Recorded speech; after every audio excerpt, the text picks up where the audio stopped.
Assalamualaikum.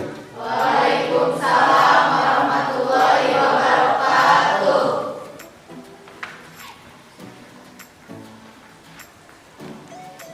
Oke, terima kasih. Selamat pagi semuanya. Pagi. Oke. Gimana kabarnya? Baik, sehat?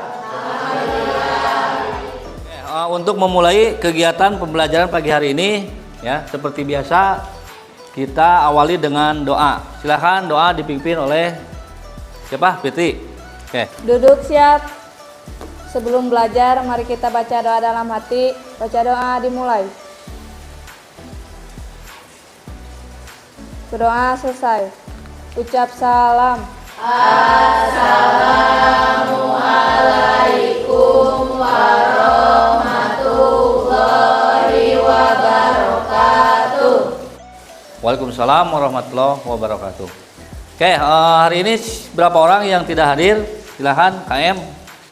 Siap Pak, jumlah siswa 12 TKJ 6 ada 22 orang, yang hadir 16 orang, yang tidak hadir 6 orang, yaitu Aditya sakit, Agnia sakit, Aris tanpa keterangan, Agung tanpa keterangan, SK izin, Sri izin. Terima kasih. Alhamdulillah kalian sudah bisa hadir ya. Kita doakan teman kalian yang tidak bisa hadir pada kesempatan kali ini ya, yang sakit semoga cepat sembuh ya. Dan teman kalian yang tidak ada keterangan mudah-mudahan tidak terjadi hal yang tidak diinginkan. Oke, untuk pembahasan materi kali ini ya, kita awali dulu dari apa? Supaya meningkatkan rasa patriotisme kalian, mari kita nyanyikan lagu wajib ya. Lagu wajib Halo Halo Bandung ya. Silahkan kalian untuk berdiri.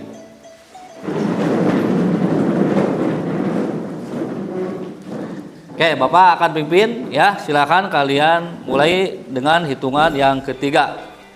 Mari Bung rebut kembali. 1, 2, 3.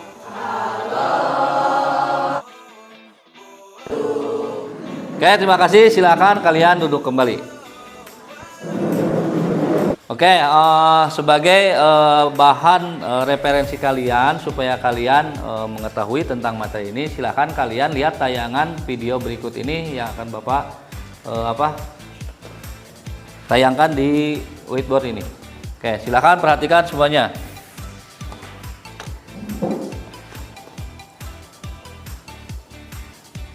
Kejahatan itu terjadi pasti karena ada penyebab. Iya, penyebabnya. Tapi ini Apa yang menyebabkan kejahatan terjadi? Bukan karena ada orang jahat, tapi karena ada pelaku yang melakukan kejahatan. Orang selama itu niat ya belum dilakukan, itu belum terjadi kejahatan. Iya, jadi ada pelakunya. Misalnya, apa bedanya koruptor dan korupsi? Apakah koruptor itu orang yang korupsi? Iya kan? Kalian koruptor kan pekerjaan yang melakukan korupsi. salah. Orang yang korupsi itu belum tentu koruptor. Koruptor adalah orang yang tertangkap dan terbukti korupsi. Selama belum tertangkap, dia tidak disebut koruptor. Oke, silakan perhatikan. Barusan udah kalian lihat tayangan cerita anekdot ya yang disampaikan oleh komika yang sudah terkenal yaitu Cak Lontong. Ya, mungkin kalian memahami apa yang disebut dengan teks anekdot ya. Itu cerita ataupun teks ya yang menceritakan segi humor tapi ada sifat menyindir ya. Nah, untuk itu, pada kesempatan kali ini ya, materi yang akan kalian pelajari yaitu teks anekdot ya. Nah, diharapkan ya, dalam pertemuan kali ini kalian bisa ya mengungkapkan gitu kan gagasan ataupun juga pesan yang terkandung di dalam cerita ya, teks anekdot. Nah, untuk itu silahkan nanti kalian cari ya di HP kalian ya lewat Google untuk mencari teks anekdot ya. Silakan dibagi aja menjadi 3 kelompok lah, 1, 2, 3 ya. Silakan kalian cari, dibaca dan dicari pesan yang terkandung dalam teks anekdot tersebut. Nah, setelah itu baru kalian simpulkan. Nanti kalian presentasi setiap kelompok. Paham? Oke, siap. Silakan.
Selesai pekerjaannya?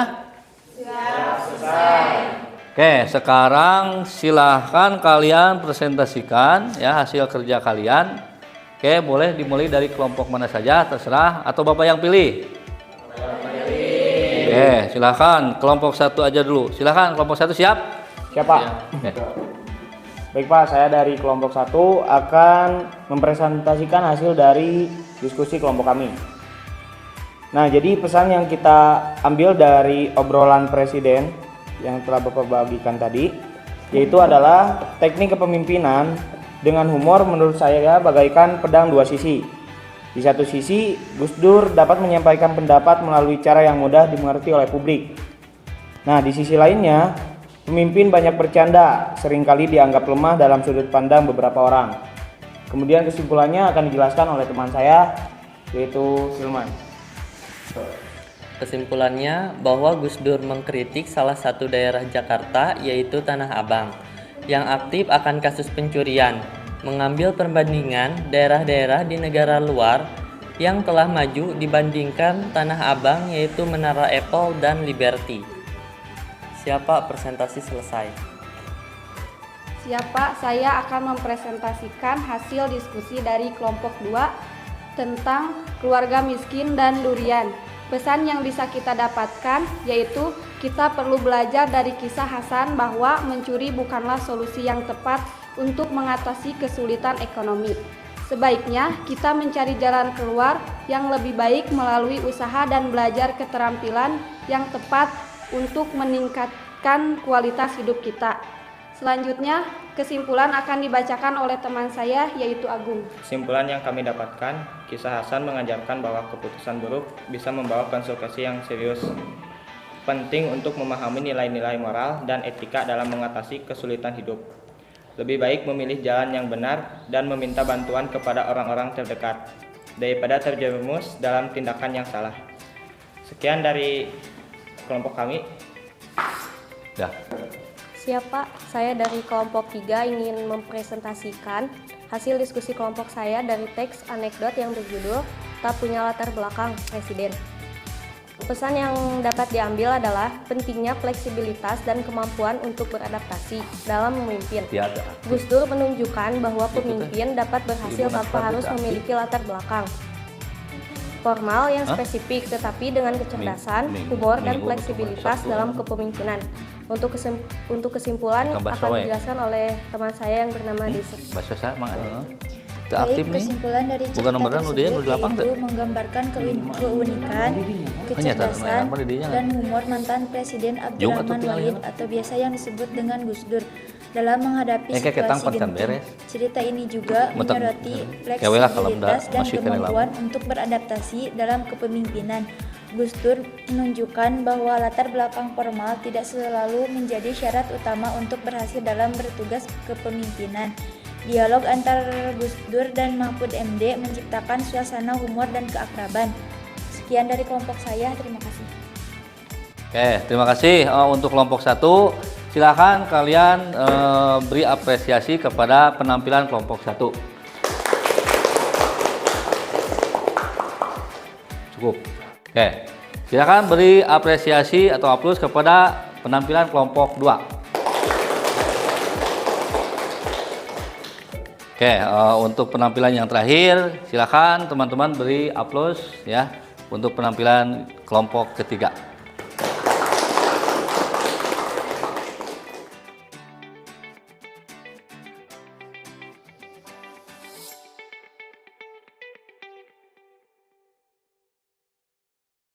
Oke, karena penampilan kalian sudah ya kelompok 1, 2, dan 3, silahkan tugasnya dikumpulkan ke depan. Silahkan. Coba sini kelompok 1.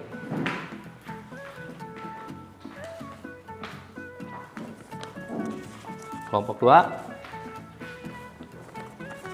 Kelompok 3. Oke, terima kasih ya atas diskusi kalian ya. Nah, sekarang untuk kegiatan terakhir ya ataupun penutup pada kesempatan kali ini, Bapak akan memberikan kesempatan siapa yang akan bertanya ya. Oke, Bapak kasih kesempatan satu cewek dan satu lagi cowok. Siapa? Oke, silahkan sebutkan namanya, dari kelompok mana? Pak. Baik, perkenalkan, nama saya Rahmawati dari kelompok 1. Sebelumnya izin bertanya Pak, apa perbedaan teks anekdot dengan cerita humor yang lainnya? Nah. Oke, terima kasih. Satu lagi, kasih kesempatan. Siapa? Cowok? Saya Pak. Sebelumnya perkenalkan, nama saya Andi, perwakilan dari kelompok 3. Pertanyaannya adalah, apa saja struktur dari teks anekdot? Oke, terima kasih. Oke. Tadi yang bertanya satu adalah apa perbedaan teks anekdot dengan cerita humor yang lain. Oke, Bapak akan kasih kesempatan siapa yang bisa menjawab pertanyaan nomor 1. Kalau ada yang bisa menjawab, silahkan. Siap Pak, saya akan mencoba menjawab pertanyaan dari Rahmawati. Anekdot lebih menekankan penyampaian kritik sosial dalam cerita lucunya, sementara humor hanya bertujuan menghibur. Oke, terima kasih. Nah, sekarang pertanyaan yang kedua, siapa yang siap menjawab? Saya Pak. Izin menjawab pertanyaan dari Andi. Untuk struktur teks anekdot ada 5, yaitu abstrak, orientasi, krisis, reaksi, dan koda. Oke, terima kasih atas jawabannya. Oke, sekarang Bapak akan menambah atau lebih menjelaskan dari pertanyaan-pertanyaan tadi ya. Silakan perhatikan kalian ke papan tulis. Tadi pertanyaan nomor 1 itu adalah perbedaan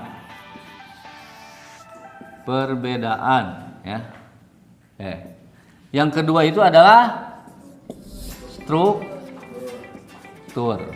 Jadi perbedaan teks anekdot dengan yang lainnya adalah kalau teks anekdot itu kata kuncinya adalah kritik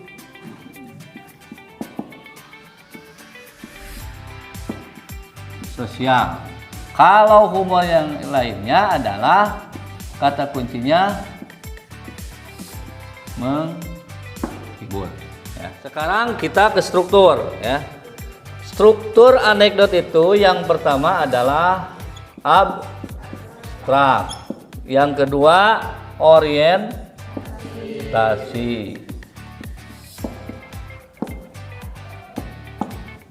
yang ketiga krisis, yang keempat reaksi.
Oke, ya. Nah, jadi dalam materi ini kita berkaitan dengan teks anekdot, kalian bisa membedakan apa itu teks anekdot, apa itu teks humor biasa. Perbedaannya seperti yang sudah ditulis. Kalau teks anekdot itu biasanya ceritanya itu mengkritik ataupun juga menyindir ya para tokoh ya, biasanya para tokoh agama, tokoh budaya ataupun juga tokoh bangsa negara ya. Jadi pada dasarnya teks anekdot itu berbeda dengan cerita humor yang lain, seperti cerita humor jenaka tentang hewan gitu kan, atau juga cerita humor murni seperti cerita di Sunda itu contoh si Kabayan ya. Paham? Oke. Yang kedua adalah tentang struktur ya teks anekdot. Yang pertama tadi abstrak, artinya gambaran awal ya mengenai keseluruhan cerita ya. Seperti contoh tadi cerita humor Gus Dur ya, yang menceritakan tentang kejadian dengan pertemuan para kepala negara ataupun presiden-presiden. Yang kedua adalah orientasi ya. Secara definisi juga disebut sebagai bagian untuk menjelaskan latar belakang dari sebuah peristiwa yang terjadi. Yang ketiga adalah orientasi, yaitu setelah pembaca mengetahui awal cerita dari teks anekdot, krisis akan menjadi bagian dari cerita yang bertugas untuk memberikan penjelasan. Jadi nanti dalam krisis ini disebut juga mungkin klimaks ya, klimaks dari cerita tersebut. Nah, yang keempat adalah reaksi sendiri, merupakan bagian yang digunakan untuk melengkapi suatu cerita ya. Nah, pada reaksi ini mungkin ada penekanan ya, penekanan atau penjelasan dari cerita tersebut. Contoh tadi dalam cerita humor Gus Dur dengan kepala negara, di mana dia menjelaskan bahwa oh ini daerah Tanah Abang. Kenapa? Karena jam tangan yang dipakai oleh Gus Dur hilang. Itu kan? Itu dalam reaksi, itu penekanan. Dan yang terakhir adalah koda, keseluruhan cerita yang tersampaikan. Nah, ini dapat digunakan sebagai penutup sekaligus kesimpulan dari sebuah cerita.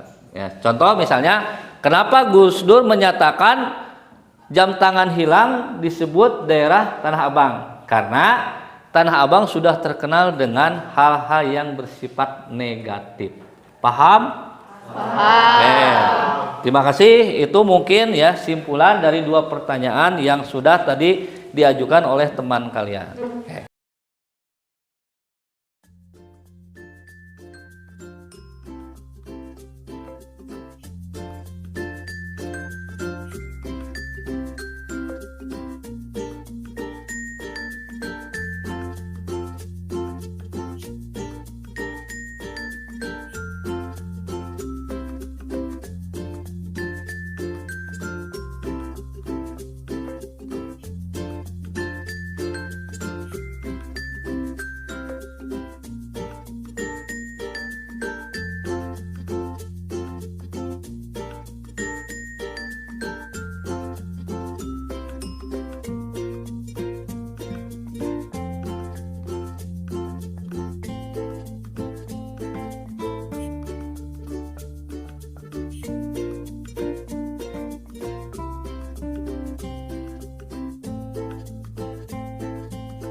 Kegiatan dari awal sampai akhir ya, materi pembelajaran sudah selesai.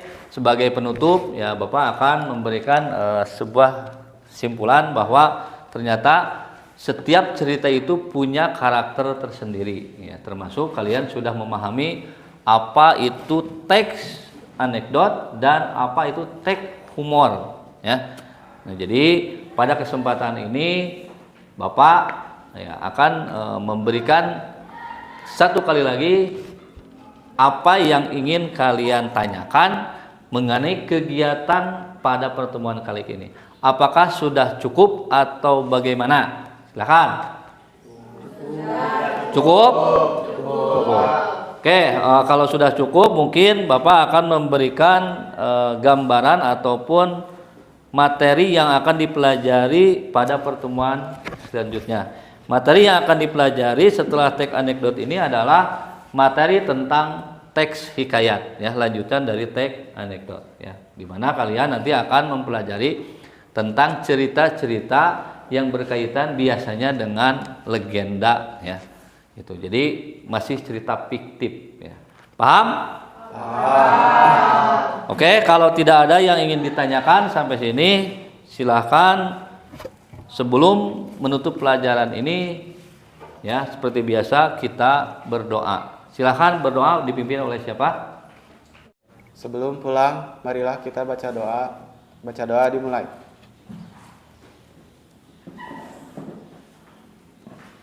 Selesai. Beri salam. Assalamualaikum warahmatullahi wabarakatuh.